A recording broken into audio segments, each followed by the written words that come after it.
तो welcome back. तो आज हम स्टार्ट करने लगे हैं D2 का चैप्टर नंबर 2। तो चैप्टर नंबर 2 के रिलेटेड अभी मैंने बहुत सारा कंटेंट जो है अभी अपलोड नहीं किया है।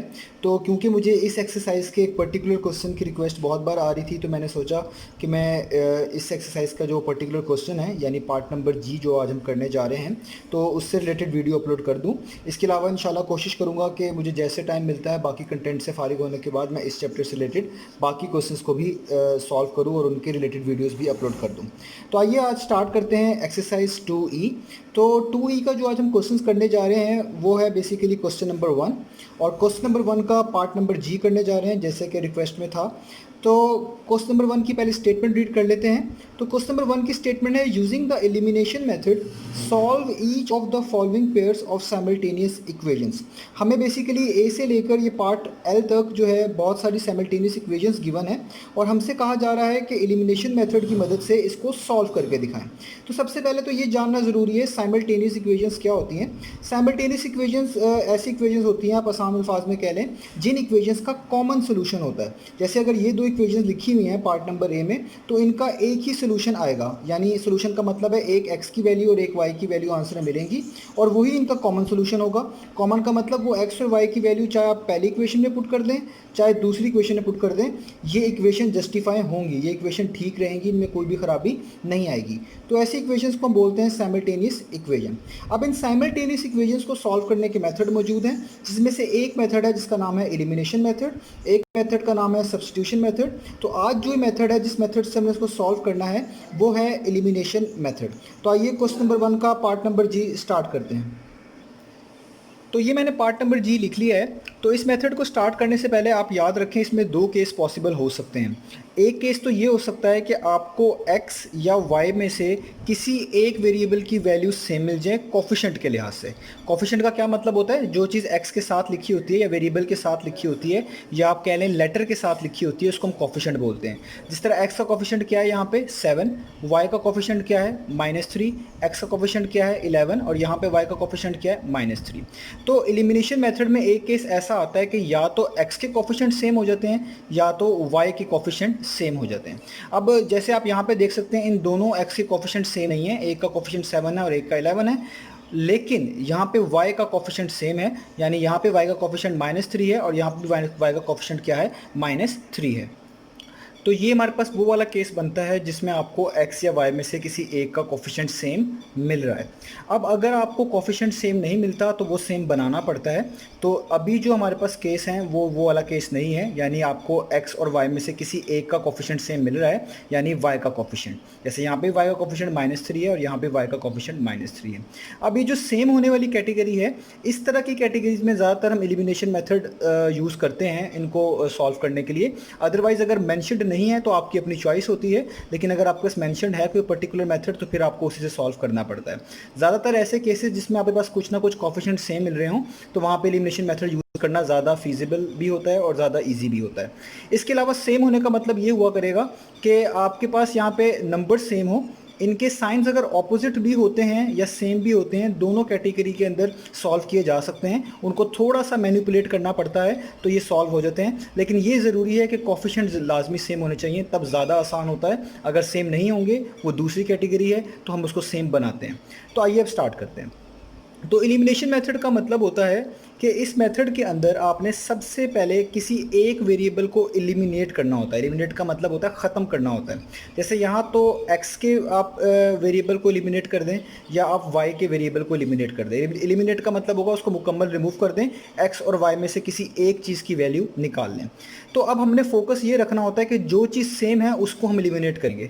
तो जो चीज़ सेम है वो आपके पास क्लियर है, यहाँ पे भी 3y लिखा हुआ है, यहाँ पे भी 3y लिखा हुआ है, तो ये चीज़ सेम है। तो जो चीज़ सेम हुआ करेगी हम उसको कोशिश किया करेंगे एलिमिनेट कर दें, यानी y वाली चीज़ एलिमिनेट हो जाएगी और जस्ट कौन सी चीज़ रहेगी, x वाली चीज़ रहेगी। अब एलिमिनेट कैसे करना है, तो अगर आपके पास कोफिशिएंट सेम है, क्योंकि ये पहली कैटेगरी का क्वेश्चन है जिसमें कोफिशिएंट सेम है, सेम बनाना नहीं पड़ रहा, तो आपने देखना है इनके साइन क्या हैं।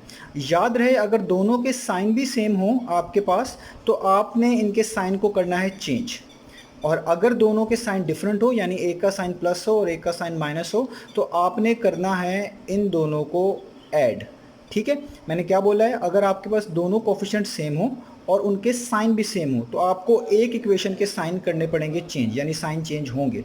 लेकिन अगर आपके पास दोनों कोफिशिएंट के साइन पहले से डिफरेंट हो, यानी एक का किसी का प्लस आ रहा हो और एक का माइनस आ रहा हो, तब आपको साइन चेंज करने की ज़रूरत नहीं है, आपने जस्ट इनको ऐड कर देना है। ठीक है, तो मैं इस इक्वेशन का नाम रख रहा हूँ 1 और इस इक्वेशन का नाम रख रहा हूँ 2। क्योंकि मेरे पास जो चीज़ सेम है, यानी ये वाली 3y इनके साइन भी सेम है, तो जैसे मैंने आपको बताया अगर साइन सेम होंगे तो आपके पास एक इक्वेशन के साइन आपने क्या कर देने हैं, चेंज कर देने हैं। तो आप इस इक्वेशन को ऐसे लिख लें, 7x minus 3y equal to 15। जो इक्वेशन नीचे लिखी होगी इसके आपने साइन चेंज करने हैं, 11x minus 3y is equal to 21। अब इस इक्वेशन के साइन चेंज करने का से मतलब ये होगा कि अगर यहाँ पे प्लस 11 है आप इसको कह लें माइनस 11, ये माइनस है तो इसको आप कह लें प्लस, और यहाँ पे भी कुछ नहीं है तो प्लस कंसीडर होगा, ये भी क्या हो जाएगा माइनस। यानी जो चीज़ कुछ नहीं जहाँ पे लिखा हुआ प्लस कंसीडर होता है तो उसको माइनस बना दें, माइनस को प्लस बना दें, यानी प्लस माइनस हो जाएगा, माइनस प्लस हो जाएगा, और यहाँ पे एक लाइन डाल दें। इसका मतलब ये होता है कि आप इस इक्वेशन को माइनस करवा रहे हैं इस इक्वेशन पे। ये वैसे भी लिख के भी किया जा सकता है बिल्कुल इक्वेशन की फॉर्म में, लेकिन इस मेथड से ज़्यादा इजी रहता है इसको लिखना, इसलिए मैं ये फॉलो कर रहा हूँ। अब आप देखेंगे, अब आपने याद रखना है, अब इस वाली इक्वेशन के जो साइन है वो यहाँ नीचे लिखे हुए हैं, ये वाले कंसीडर नहीं होंगे। तो पहले बात करते हैं यहाँ से -3y और +3y, क्योंकि ये वाला साइन तो कंसीडर ही नहीं होगा, माइनस प्लस माइनस, तो प्लस माइनस क्या होता है माइनस, यानी 3y में से 3y माइनस करेंगे तो ज़ाहिर बात है कुछ भी नहीं बचेगा, यानी 0y। इसको आप ना भी लिखें तो ठीक है, अभी जस्ट समझाने के लिए लिख रहा हूँ।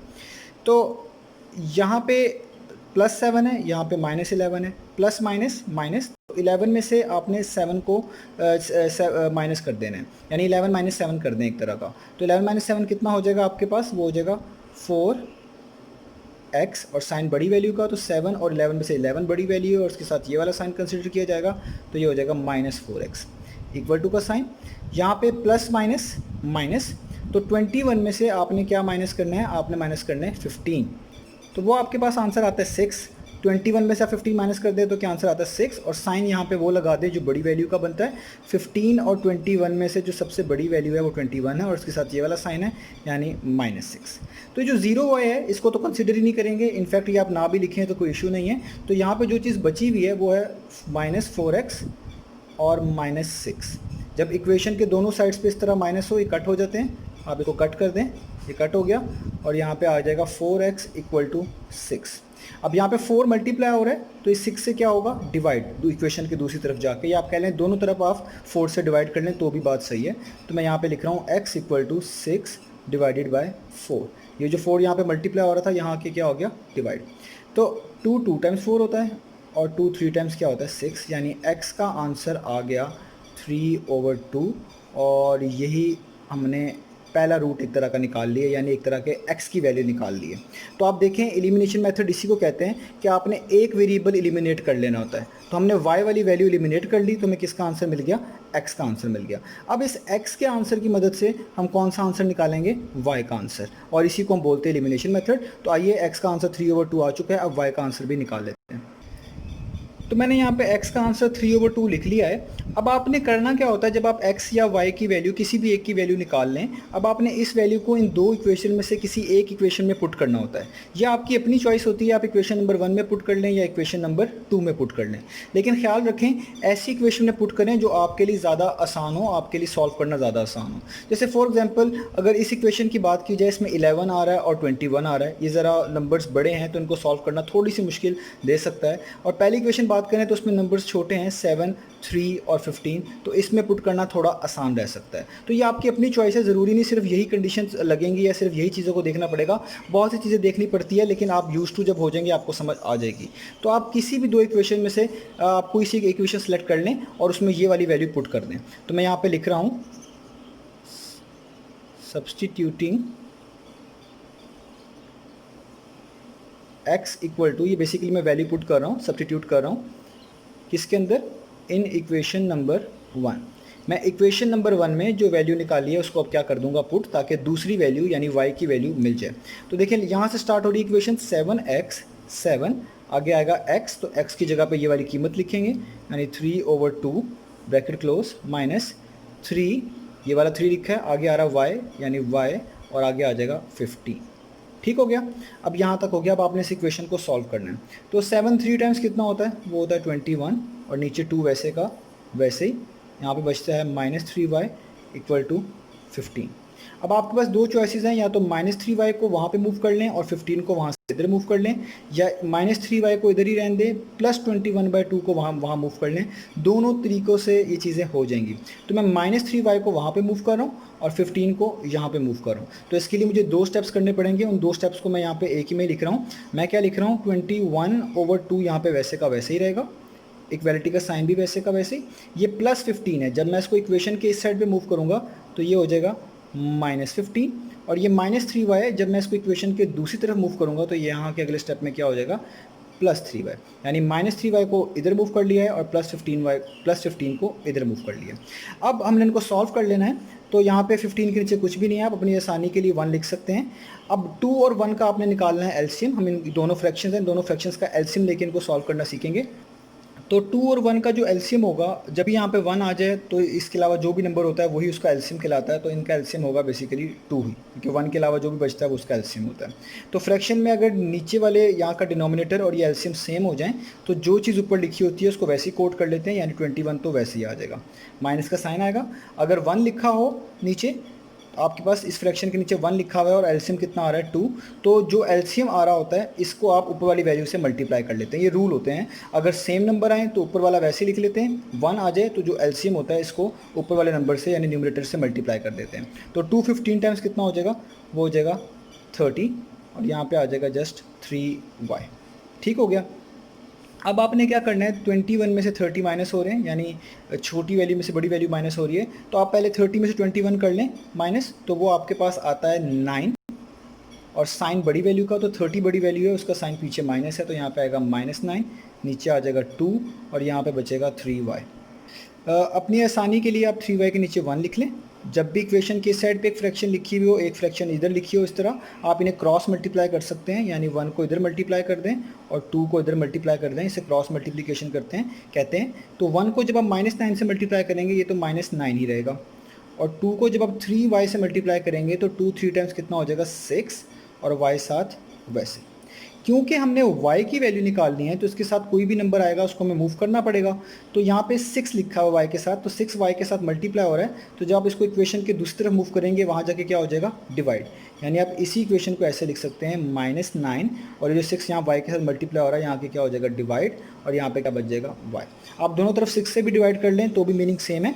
अब ये दोनों कट होते हैं, 3 2 टाइम्स और 3 3 टाइम्स, तो y का आंसर आ गया -3/2। तो यही बेसिकली हमने सॉल्व करने का मेथड, जो सॉल्व करने की वजह होती है यही होती है, x और y की वैल्यू निकाल कर दिखाना।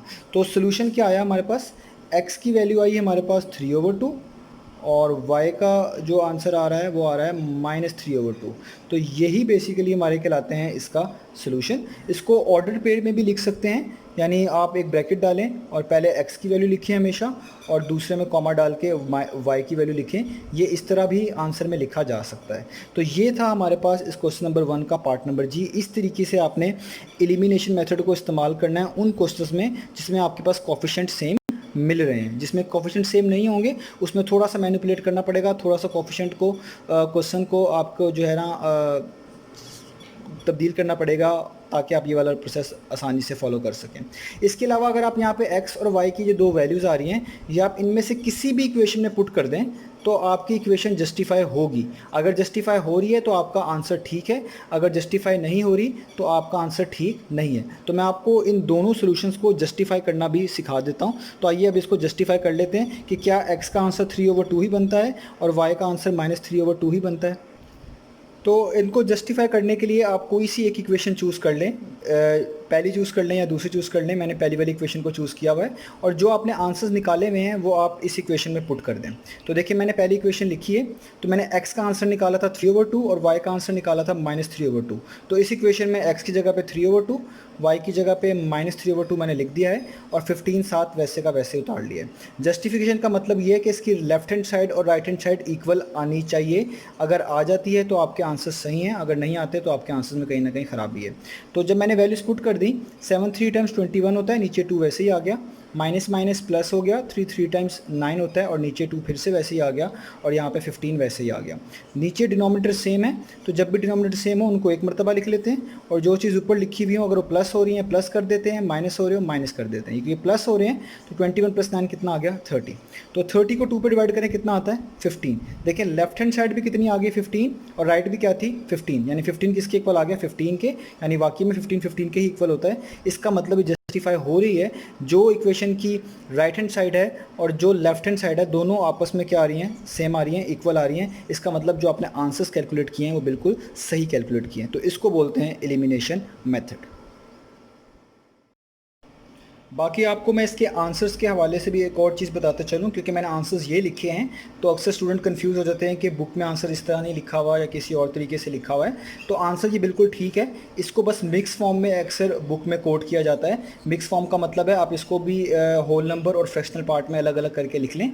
उसका तरीका क्या होता है, जैसे मैंने एक्स का आंसर 3/2 निकाला हुआ है, वाई का -3/2 निकाला हुआ है, तो आप इसी चीज़ को इस तरह की फॉर्म में भी लिख सकते हैं। यानी जो नीचे 2 लिखा हुआ है आप इसको वैसे लिख लें। 2 कितने टाइम्स होता है जो 3 के करीब आए, यानी आपने 2 को किसी ऐसे नंबर से यहाँ पे मल्टीप्लाई करना होता है कि इस नंबर के सबसे करीब आ सके। तो 2 1 टाइम्स ही 2 होता है जो सबसे करीब 3 के होता है, तो मैं इसलिए यहाँ पे क्या लिखूँगा 1। 2 1 टाइम्स कितना होता है 2। अब जितना आंसर आपके पास आता है आप उसमें क्या प्लस करें कि 3 बन जाए। तो 2 1 टाइम्स कितना आता है 2, उसमें 1 प्लस करने से 3 बनता है, तो इसलिए यहाँ पे क्या लिखते हैं 1। इसको बोलते हैं मिक्स फॉर्म। तो अक्सर 3/2 की जगह पे 1 होल नंबर 1/2 लिखा होता है, तो दोनों का मीनिंग सेम होता है। कॉमा, ज़ाहिर बात है ये भी 3/2 है तो इसकी भी मिक्स फॉर्म यही बनेगी, बस साथ क्या आ जाएगा माइनस का साइन। तो माइनस का साइन 1 होल नंबर 1/2। तो चाहे आप ये आंसर लिखें या आप ये आंसर लिखें दोनों के मीनिंग सेम बनते हैं।